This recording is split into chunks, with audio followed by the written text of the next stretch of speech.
Today's episode is probably the most valuable podcast episode I've ever done. Imagine you're a supplement brand, why you probably are if you're listening to this show, but imagine you just did $50,000 in sales last month. It feels good. Your business is booming and you're helping more people with your supplements. Congratulations. You're celebrating. You're sharing the news with your inner circle. You're feeling like you're finally making it. But here's the brutal truth. You might have just lost $15,000 in profit and not even know it. I see this happen all the time. Supplement founders obsessing over revenue numbers, bragging over big months, and scaling their ad spend to grow even more. And then 6 months later, they're completely out of cash. And they're left wondering what the hell happened.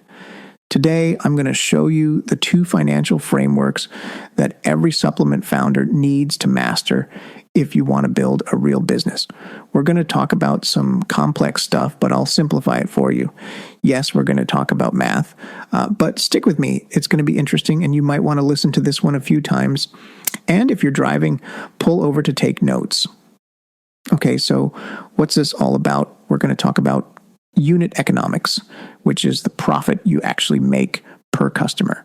And we're going to break down your profit and loss statement in a way that actually makes sense for a supplement business.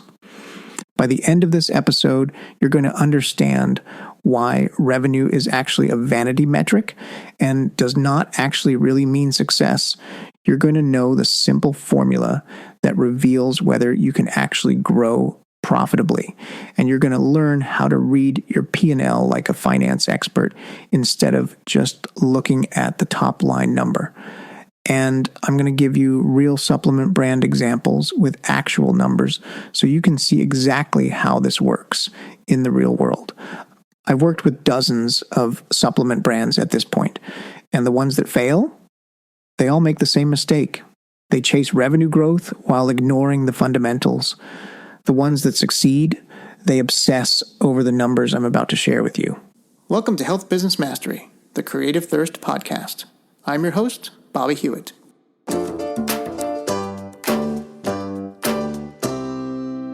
Okay, so let's start with unit economics, because this is the foundation of everything.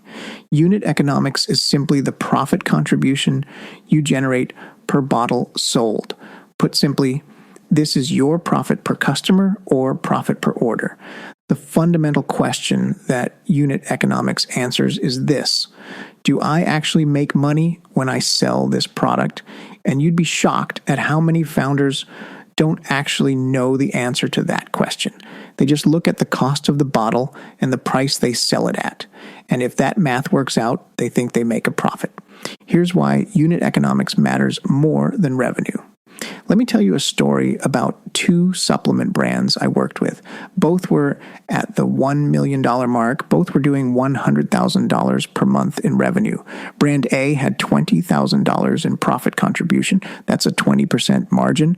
Brand B had $40,000 in profit contribution. That's a 40% margin. So Brand B looks way better, right? Well, they're crushing it with double the profit. But are they really better than Brand A? Well, they think they are since they had record-breaking months. So Brand B decides to scale aggressively. They're feeling confident. The numbers look great.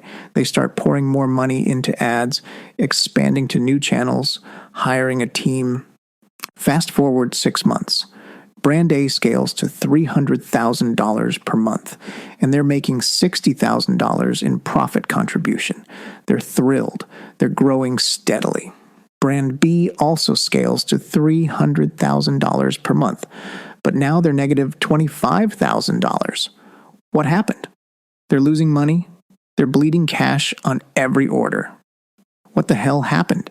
Brand B's unit economics broke at scale. Their customer acquisition costs skyrocketed. They started discounting more to hit their revenue targets. Their fulfillment costs spiraled out of control because they didn't have systems in place. Everything that worked at $100,000 per month completely fell apart at $300,000 per month. Brand A had sustainable unit economics that held up under pressure. Brand B looked better on paper, but they were built on a foundation of sand. This is why revenue masks the truth. You need to know if your margins can actually handle scale before you pour gasoline on the fire, which brings us to the core formula for unit economics. Yes, here comes SOEM math, but it's dead simple. Revenue minus direct variable costs equals profit contribution. That's it. Revenue minus direct variable costs equals profit contribution. Now, direct variable costs are everything directly tied to generating $1 in revenue. These are also called direct cost of sales, or just cost of sales, or cost of goods sold. And for supplement brands, there are 4 main categories you need to track. First, fully landed cost of goods sold. This is the total cost to get your supplement into the customer's hands. I want you to think about this as everything it takes to land the product in your customer's lap. That includes your manufacturing and ingredient costs. It includes packaging and shipping. It includes freight and import duties if you're manufacturing overseas. Everything to get that product to a customer. Shipping and fulfillment is your pick and pack fees. If you're using a third-party logistics provider, this is shipping costs to get the product to the customer. This is packaging materials, boxes, bubble mailers, inserts, whatever you're using. For most supplement brands, this usually runs about maybe 8 to 10% of your revenue. Third, transaction fees. This is Shopify transaction fees, which are 2.9% plus 30 cents per transaction. Or this is PayPal or Stripe if you're using those as additional payment processors. Usually you're looking at about 3 to 4% total for transaction fees. Fourth, and this is the big one, direct marketing spend. This is your traffic costs to get eyeballs on your offer. This is Facebook ads, Instagram ads, Google ads, any paid traffic you're using to acquire customers. This is your customer acquisition cost, also known as your CAC. Now here's what most supplement founders forget. There are hidden costs that people don't factor into their unit economics. For example, subscription management platform fees. If you're using Recharge or Bold or any subscription platform, those fees add up. Discount codes and promotions. Every time you discount, you're eating into your margin. Let me give you a real example. Let's say you sell a men's testosterone support supplement. Your average order value is $85. This could be a one-time purchase that you're working toward converting them to subscription. Now you're bringing in $85 and your cost to acquire a customer is $70. You're good, right? Well, let's break down the actual costs. Revenue per order is $85. Your product cost is $8.50. Your shipping and fulfillment is $9. Your transaction fees at 3.5% are about $3,000. And your ad spend to acquire that customer, your CAC, is $70. Okay, let's add that up.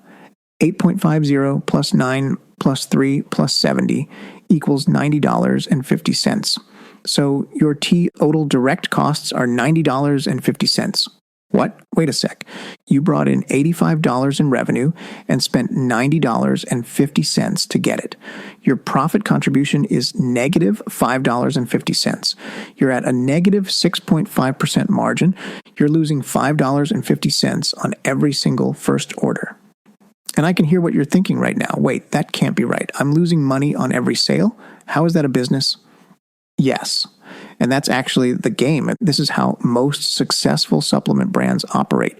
You go negative on the first order and you make it up on the back end through upsells to other supplement sales and converting one-time customers to subscription and through lifetime value across your entire product line.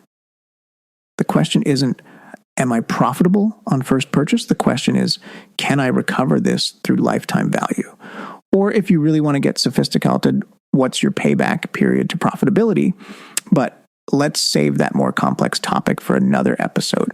So let's keep it a bit simpler and talk about what this means. You got to ask yourself 3 questions. The first question is, can you afford to go negative $5.50 per customer? And the answer is only if you have strong back-end economics, only if you have cash reserves to fund growth.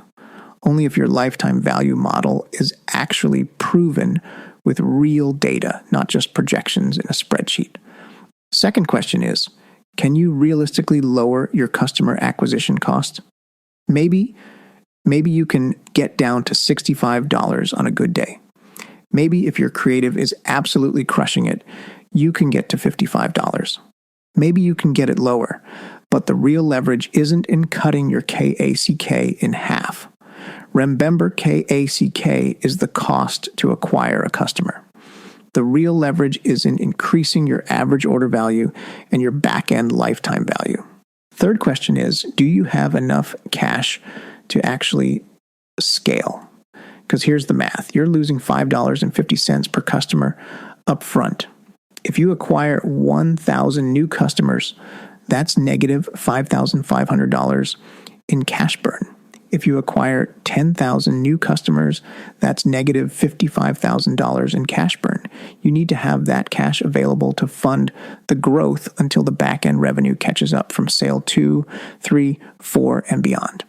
This is why cash flow management is absolutely critical in the supplement business. We'll cover cash conversion cycle in a future episode, but for now, just understand that going negative on first order means you need cash reserves. Now, there's another part to it, or rather a trap that you can easily get caught in if you're not careful. And that's the return on ad spend trap, because this is where most supplement founders completely deceive themselves.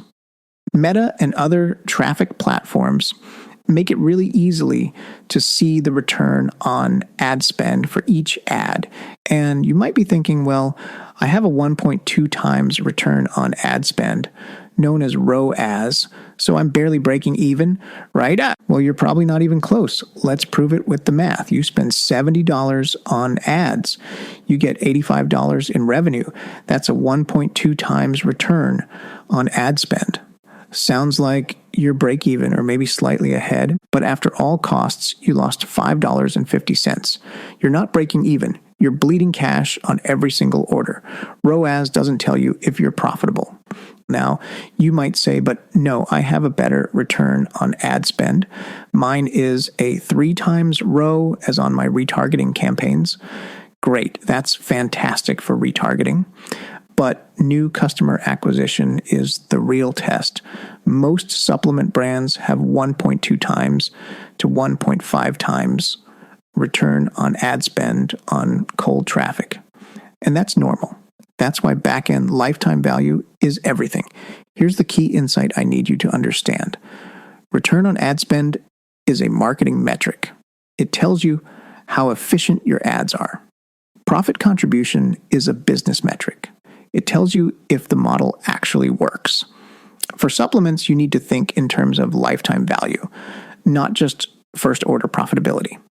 All right, so now if you were listening closely, you understand unit economics at the micro level. You know how much you make or lose per customer.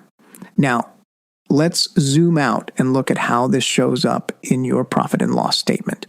Your P&L is important because it reveals your future potential.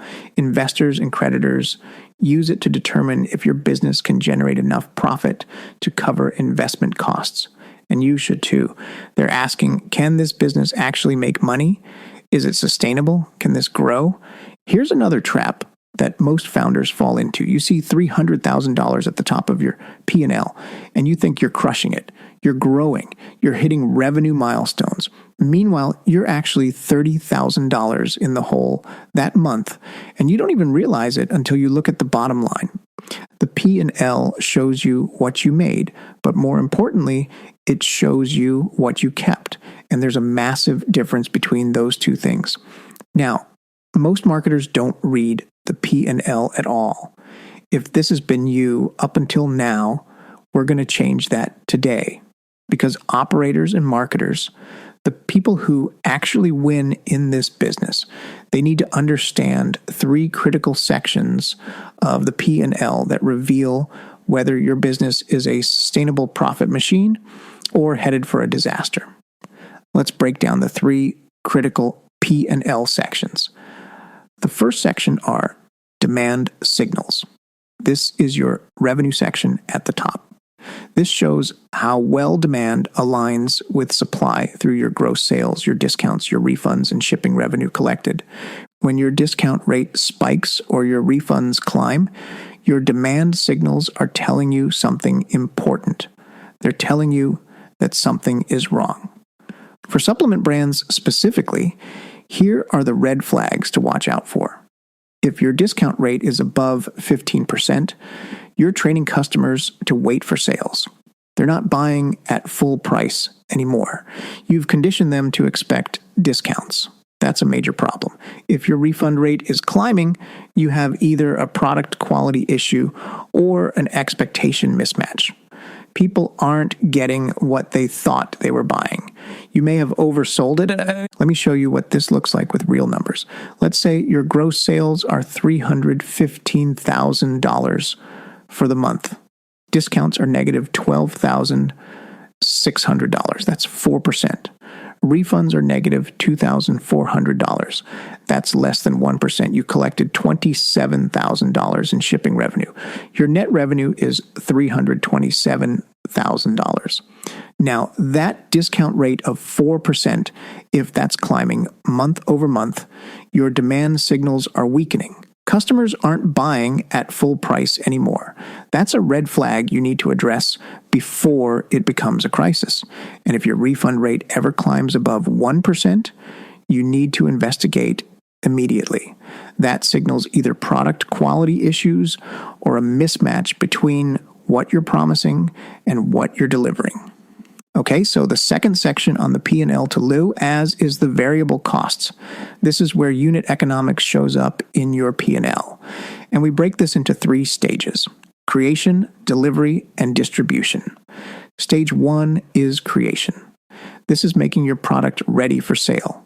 Let's say your net revenue is $327,000.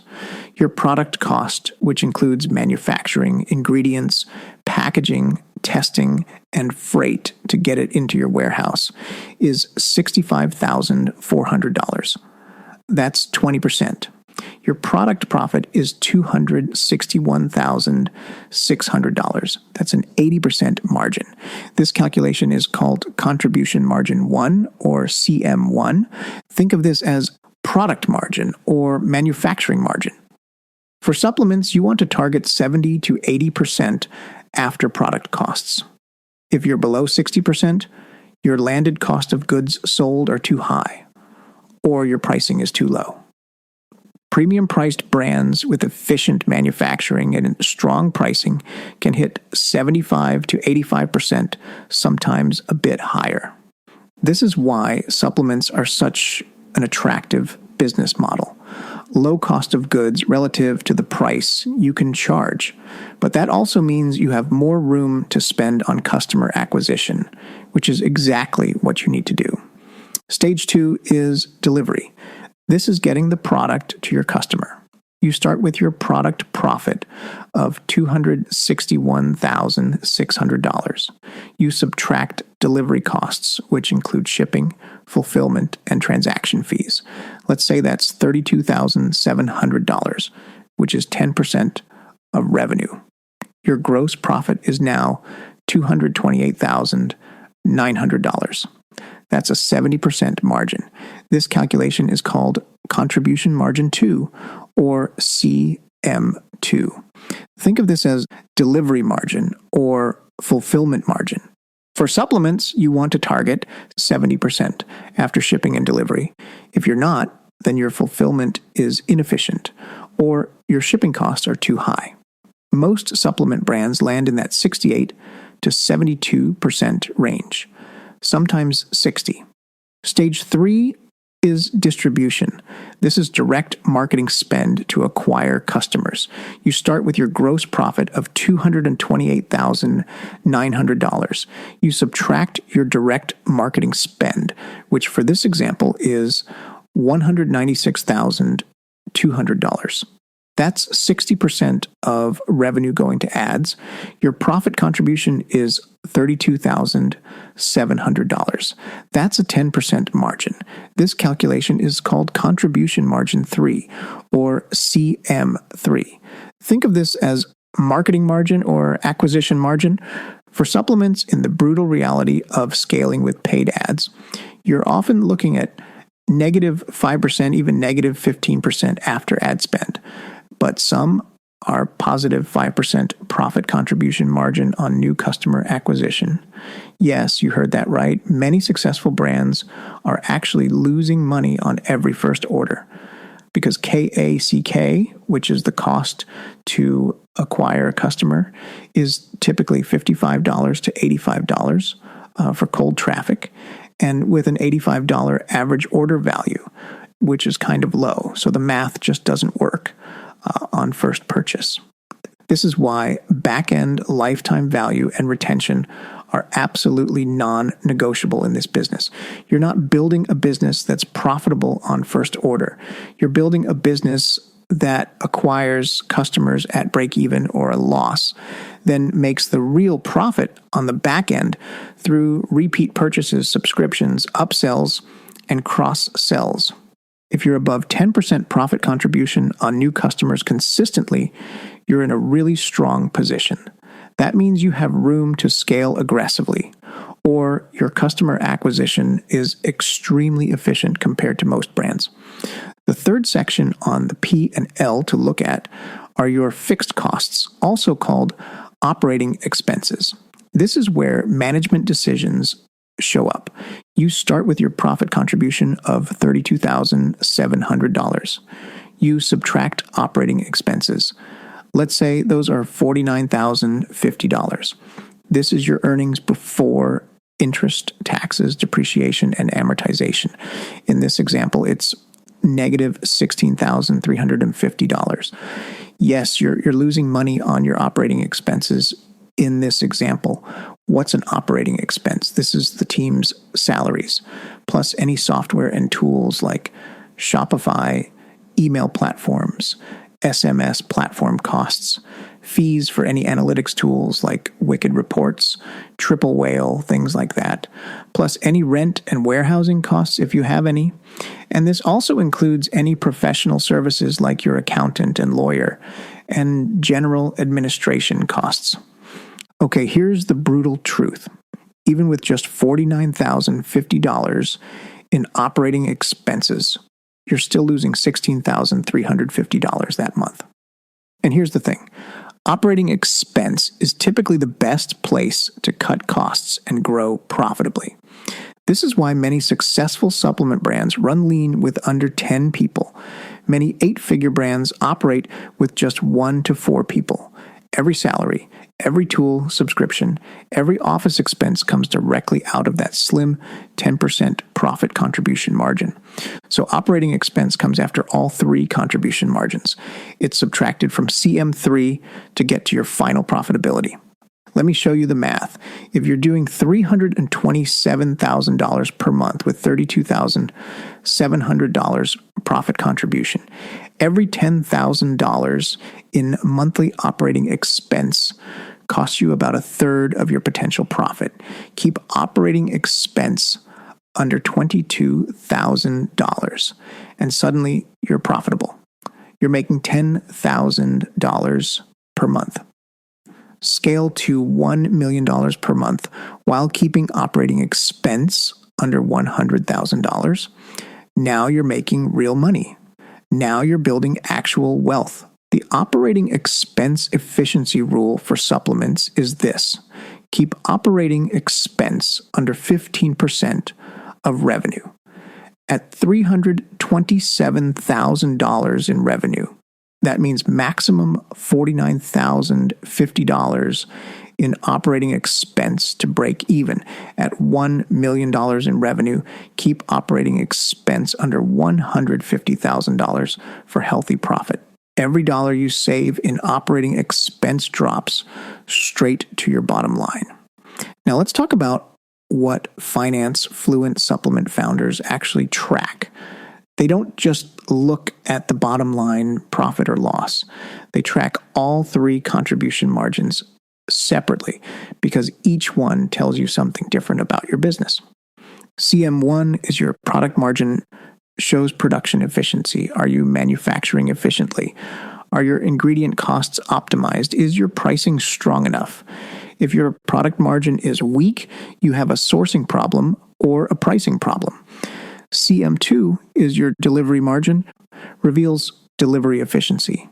Are your fulfillment costs under control? Is your 3PL charging too much? Are you choosing the right shipping methods? If your delivery margin is weak, you have an operations problem. CM3 is your acquisition margin, measures marketing efficiency. Is your CAC sustainable for the long term? Are you spending on the right channels? Is your creative performing well enough? Most importantly, is your back-end lifetime value model actually proven? If your acquisition margin is weak, you have a marketing problem or an offer problem. When you track these separately, you know exactly where to focus your energy. You're not just guessing. You have data telling you whether you need to work on production, operations, or marketing. Now, if your head is still in the game here, let's keep going because this is complex stuff. And this is the kind of stuff no one tells you. Go back and listen to this episode again and stop it here. Then execute on getting a handle on those numbers. Once you're done with that, then track each line item as a percentage of revenue over time. What does that mean? Okay, let's say in month 1, your operating expense is 15% of revenue. Month 2, it's 17%. Month 3, it's 20%. That's a red flag. As you scale, operating expense should decrease as a percentage of revenue, not increase. If it's climbing, you're making bad management decisions. You're probably hiring too fast or spending on tools you don't need. Remember, for a supplement business, try to keep operating expense under 15% of revenue. Every percentage point above 15% eats into your already slim margins. This is why automation and lean teams are absolutely critical in this business. Since we're getting more advanced now, I might as well talk about marketing efficiency ratio for a second, because a lot of marketers talk about this metric. Marketing efficiency ratio is calculated as net revenue divided by total direct marketing spend. Using our example, $327,000 in revenue divided by $196,200 in ad spend equals 1.67 marketing efficiency ratio. For supplements, a 1.5 to 1.8 marketing efficiency ratio on new customer acquisition is actually solid. You're not going to see a 5.0 marketing efficiency ratio on cold traffic. That's a fantasy. But remember, even with a decent marketing efficiency ratio, you can still be losing money. You need that back-end lifetime value to make the model work. So let's bring this all together and talk about what your numbers are actually telling you. When should you scale? When should you stop? Let's start with the stop signals, the red flags that tell you not to scale yet. If your profit contribution margin is below negative 10%, you're losing too much per customer to ever recover through backend. If your operating expense is above 20% of revenue, you're burning through your margins. If you have negative earnings before interest, taxes, depreciation, and amortization for 6 or more consecutive months with no clear path to profitability, you're in trouble. If your cost to acquire a customer is above the cost of the day one revenue with no proven back end to recover it, you can't scale profitably. If less than 25% of your customers are making a second purchase within 90 days, you don't have retention. If your churn rate on subscriptions is above 8% monthly, people are canceling faster than you can replace them. If your 90-day lifetime value is below $120, you likely can't recover from the first order loss. What do you do if you see these red flags? Pause and focus obsessively on the back end. Upsells, cross-sells, subscription conversions, cut unnecessary operating expenses ruthlessly. Remember, every dollar counts when your margins are this slim. Test retention strategies before you even think about scaling further. And validate your lifetime value model with real cohort data, not projections you made up in a spreadsheet. Okay, so what about the flip side? What about scaling when things are going good? What are some green lights? These are the signals that tell you it's time to scale ad spend and acquire more customers by feeding the traffic gods with more cash. If your profit contribution margin is above 0% consistently, even if it's just 1 or 2%, and you have proven back-end life team value, you can scale. If your operating expense is below 15% of revenue, you're running efficiently. If you have positive earnings before interest, taxes, and amortization for 3 or more consecutive months, you're actually profitable. If your cost to acquire a customer is between $55 and $75 with proven 90-day lifetime value of $150 or more, your unit economics work. If you have strong repeat purchase rate, 35% or more within 90 days, you have retention. If your subscription conversion rate is above 20%, you're converting one-time buyers into subscribers. If you have a clear path to 3-to-1 lifetime value to cost to acquire a customer within 12 months, your model is sustainable. What do you do when you see these green lights? You increase ad spend systematically. Test 20% increases weekly, monitor the results, make sure your metrics hold. This is like pressure you're putting on the Slays page. Where will it crack? After increasing ad spend 20% for a few weeks, let's say 4 to 8 weeks, you'll see cracks. Your job now is to fill them. After that, EOY can look to expand to new traffic channels. And also invest heavily in retention infrastructure, email, text messages, loyalty programs. Build inventory ahead of growth, but watch your cash conversion cycle because you don't want all your cash tied up in inventory. We didn't get into cash conversion cycle, but it's important at this point, so I had to mention it. Hey, we're getting advanced here. At this stage, also consider expanding your product line for cross-sell opportunities so you can increase customer lifetime value. Okay, this wouldn't be the best podcast episode ever about the numbers that actually matter if I didn't talk about the most common mistakes I see supplement founders make. If you can avoid these, you're way ahead of your competition. So mistake number 1 is discounting your way to death. Now there is a timer for discounting, but the mistake that happens is that you see low sales. So you panic and run a 25% off promo. That can absolutely spike sales, but it's a short-term measure. If you get in the habit of it, your unit economics will collapse. AS&D, before you know it, you're bleeding cash, even fast.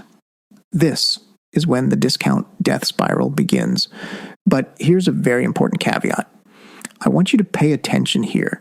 This discounting mistake assumes you're already doing $50,000 or more per month.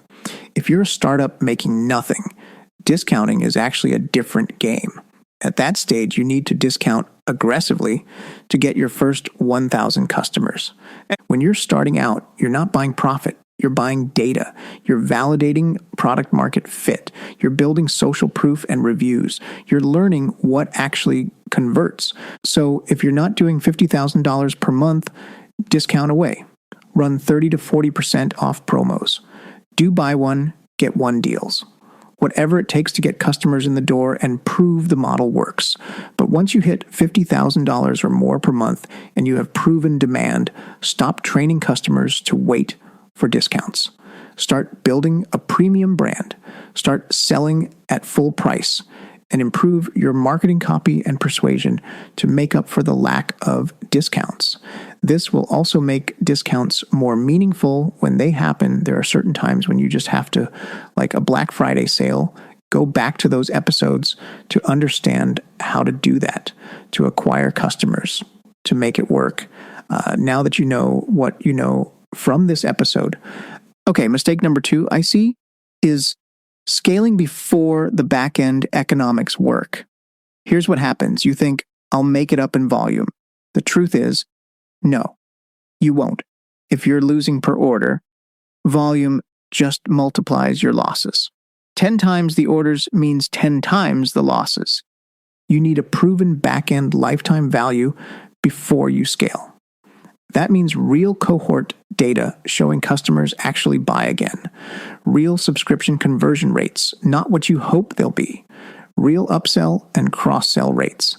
Fix the back-end economics with email before you build the front-end hire. Okay, mistake number 3 that I see is ignoring operating expenses until it's too late.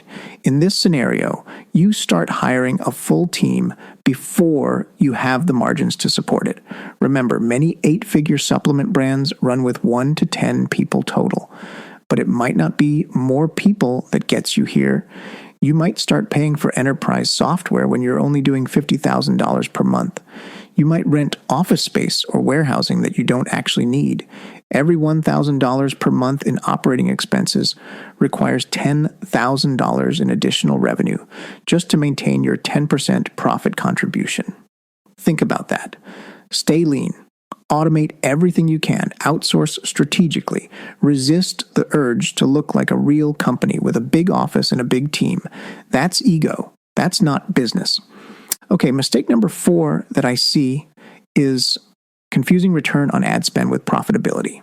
We covered this earlier, but it's worth repeating because it's such a common mistake. A 1.2 times return on ad spend on cold traffic does not equal a profitable business. You need back-end lifetime value to make the model work. To do this, track 3 numbers. First order economics. 90-day lifetime value, 12-month lifetime value. Remember, most supplement brands are break-even or slightly negative on first order. The profit comes from repeat purchases and lifetime value. Okay, mistake number 5 that I see is not tracking contribution margins separately. This happens when you only look at bottom line profit. This hides where the problem actually is. So in this scenario, you're trying to fix things blindly. Product margin, delivery margin, and acquisition margin tell you exactly where to optimize. Where is your economics breaking? Is it your manufacturing costs? Is it your fulfillment? Is it your ad spend? You need to know which one so you can focus your energy in the right place. So let me give you your action plan for this episode. I want you to do these 3 steps. Step 1, calculate your unit economics. Pull last month's data. What was your average order value? What were your total product costs for products sold? What were your shipping and fulfillment costs? What were your transaction fees? Check your Shopify reports for this. What was your ad spend divided by new customers? That's your cost to acquire a customer. Now calculate revenue minus all direct costs. This is your profit contribution. Is that number positive or negative? If it's negative, how negative? Can your back-end lifetime value actually recover that? Step 2 is to review your profit and loss statement with new eyes. Calculate your delivery margin. That's what people call gross profit. Take your product profit and subtract your shipping, fulfillment, and transaction fees. Then divide by revenue. So if your product margin is at 80%, remember that's really high. I just used that to explain my next point. And your delivery margin is at 62%. That means your delivery or fulfillment costs are killing you. You have an operations problem. In this case, delivery is eating 18% instead of 10% target, but it's related to your product margin. If you only looked at gross profit, you wouldn't know if the issue was product costs or delivery costs. Tracking both separately tells you where the leak is. Another way to think about it is this. Gross profit is product efficiency, whereas delivery margin is production plus delivery efficiency. Okay, next, calculate your acquisition margin. That's your profit contribution as a percentage of revenue. Take your gross profit, subtract your marketing spend, then divide by revenue. For most supplement brands on cold traffic, you're looking at negative 5% to positive 5%. Look at your operating expenses as a percentage of revenue. You want to keep this under 15%. Finally, identify your earnings before interest, taxes, and amortization. Are you profitable or not? One very important distinction before step 3. Picasso. I want to make sure you really got this Many beginners wonder, what's the difference between contribution margin, or sometimes called acquisition margin? I think I called it that earlier in this episode. And product margin? Okay, profit contribution is calculated by taking revenue minus product costs, minus delivery costs, minus marketing spend. This subtracts everything. Product costs, shipping/fulfillment, transaction fees, marketing spend, which is called KACK or cost to acquire a customer. Product margin, on the other hand, only subtracts product costs. So if you take revenue minus product costs, you get product margin. Okay, now on to step 3. Step 3 is to ask yourself some really hard questions. Is my profit contribution per customer positive? If not, can I actually recover this through lifetime value? Can I acquire customers profitably at my current cost to acquire a customer? Where is my biggest leak? Is it product margin, my production costs? Is it delivery margin, my fulfillment? Is it acquisition margin, my marketing spend? Or is it my operating expenses? The ultimate question is, am I ready to scale, or do I need to fix the foundation first? These questions will tell you exactly where you stand and what you need to work on. Next, let's put a bow on this and wrap this up episode with the big takeaways you need to remember. Big takeaway 1 is that revenue is a vanity metric. Profit contribution and lifetime value are what actually matter. Stop celebrating revenue milestones. Start tracking whether you're actually keeping any of that money. Big takeaway 2 is that most supplement brands go negative on first order. That's normal if your back end is strong. Don't panic if you're losing money on first purchase, but you better get a back end plan in place to recover it. Big takeaway 3 is that unit economics tell you if your model can work.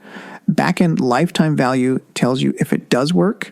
You need both. Big takeaway 4 is that your profit and loss statement reveals where the problems or opportunities are hiding. Don't just look at the bottom line. Look at each layer. Product margin, delivery margin, acquisition margin, and operating expenses. Big takeaway 5 is to track product margin, delivery margin, and acquisition margin separately to diagnose issues. Aim for 70 to 80% on the product margin, 65 to 75% on delivery margin, -5 to +5% on acquisition margin for new customer acquisition, and keep operating expenses under 15% of revenue. Big takeaway 6 is that operating expense efficiency is critical. Keep it under 15% of revenue and run as lean as possible. This is the difference between profitable and broke. Big takeaway 7 is that the cost to acquire a customer of $55 to $85 is normal for supplements. Don't drive yourself crazy trying to get it lower. Focus on increasing lifetime value instead. Big takeaway 8 is that most successful supplement brands run with fewer than 10 people.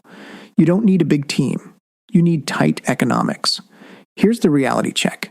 Most supplement founders are flying blind. They're celebrating $100,000 months while bleeding cash because they don't understand their unit economics. They think 1.5 times return on ad spend means they're profitable. They hire too fast. They spend on tools they don't need. They don't track back-end lifetime value. And then they wonder why they ran out of money. The brands that win, they know these numbers cold. They understand they'll go negative on first order. They accept that as the cost of customer acquisition in this business. They obsess over back-end conversion rates. They track cohort lifetime value religiously. They know they need customers to buy at least twice to break even, ideally 3 or 4 times to actually profit. They run lean operations. They make decisions based on contribution margins and lifetime value, not gut feelings or vanity metrics. The supplement business model is simple but brutal. Moderate product costs, high customer acquisition costs, slim to negative margins on first order. You win by maximizing lifetime value and minimizing operating expenses. That's it. That's the whole game. Building a supplement brand is hard enough. The economics are brutal. You're going negative on every first order. You're spending $70 to make $85 and losing $14 after all costs. You're trying to recover that loss through back-end purchases. Don't make it harder by ignoring the numbers that actually matter. Master unit economics. Understand that you're playing a back-end lifetime value game, not a first-order profit game. This isn't like other e-commerce products where you can be profitable on first purchase. This is a longer game. You need customers to come back. You need subscriptions. You need upsells. Run lean like your life depends on it, because it does. And remember, some of the most profitable supplement brands run with 10 people or less. You don't need a big team. You don't need fancy offices. You need tight unit economics, proven back-end conversion, relentless operating expense discipline, and most importantly, a system that turns one-time buyers into repeat customers. Get those right, and you'll have a real business, not just revenue on paper. Ask the hard questions, because once you understand these fundamentals, everything changes. You'll know exactly where to focus your energy, when to scale, when to pull back, and most importantly, you'll stop flying blind. Good luck out there. Go sell your supplements and help more people.